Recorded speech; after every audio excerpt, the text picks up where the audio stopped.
There seems to be a fight back in terms of getting cars that are nostalgic. And what I mean by this is that about 5 years or so ago, electric vehicles were hailed as the future. The thing that everybody wants to have, thing that everybody will have eventually. It's inevitable. But there has been pushback. There has been a rebellion, if you will, for lack of a better term. Bring back the V8s, the V8 motor, particularly in muscle cars as well.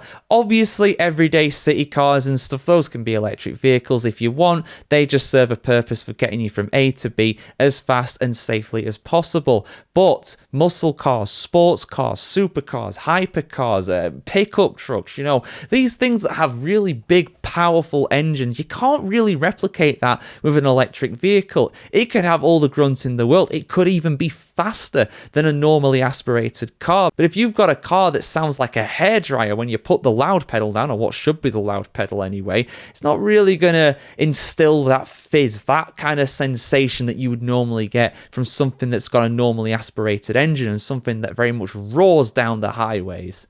And Stellantis know this. They are making a $10 billion gamble on their V8 muscle cars, bringing them back to the front. Will this work out for them?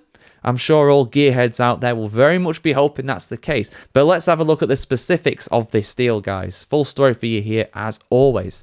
But let's have a look at this.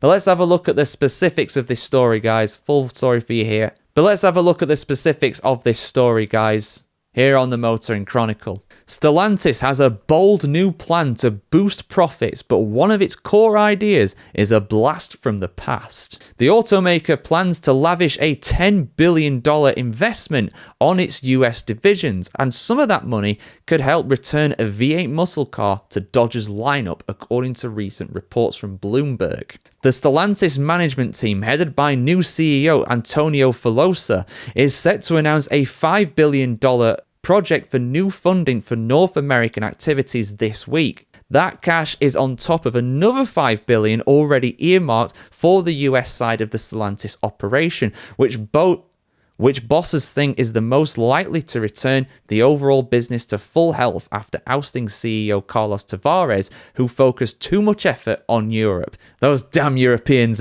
always getting in the way. As a Brit, I can very much vouch for that. Top of the list of brands to benefit from the new cash pool is reportedly Jeep, and in the long term, Chrysler as well. But that's not overly exciting unless you're a big fan of Chrysler or Jeeps, but the Dodge part of it, this could very much be interesting.